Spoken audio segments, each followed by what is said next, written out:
So Mojang just released the new public mob voting server for Bedrock Edition, where you can vote for whichever mob you want in the game, between the Rascal, Sniffer, and Tough Golem, which isn't open to Java Edition, and is the only place you can vote for these mobs. But to say the server is a disappointment is an understatement, and here's why. When you first join the server, you're greeted with literal NPCs you can interact with. When you talk to Tiny Agnes, she will tell you about each of the mobs, and I think we all can agree that all the mobs are heavily lacking behind the Sniffer. The Sniffer definitely has this mob vote in the bag. I mean, who doesn't want Joe Biden to be added to the game? But that's if this mob vote isn't rigged.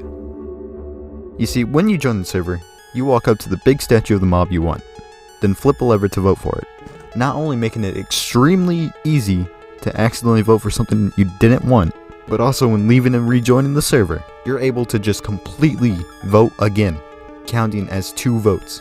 Meaning people can very much easily keep voting for the literal walking item frame over and over again till it wins.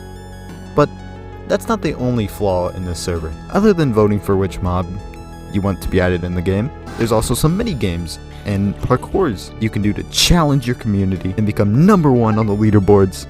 Except, no, you can't. Within the first 10 minutes of the server being up, with the server barely handing that many people joining the server at the same time, hackers were able to just completely teleport themselves to the end of the parkours and easily have a completely impossible to beat time of under a second because of the lack of anti-cheat this server has. And these people have done this for every single parkour the server has.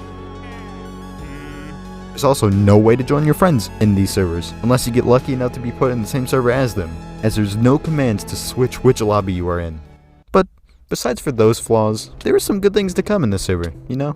And by that, I mean one thing. When exploring the hub, which is where every single minigame is held, so it gets very laggy at times, and you have the ability to drown and take fire damage, you can actually find mobs from previous mob votes scattered around the hub.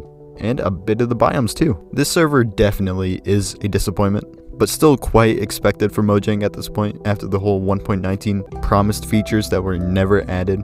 Honestly, this server is better than what I expected, but it's still not the best. I don't like the trash talk things, but this is crazy. It still has some pretty cool minigames, and it overall doesn't look all that bad, but its issues definitely hurt the server by so much. I wouldn't be surprised if the update they show at Minecraft Live is just a complete and utter disaster. But I still believe in Mojang to turn it around and surprise us all.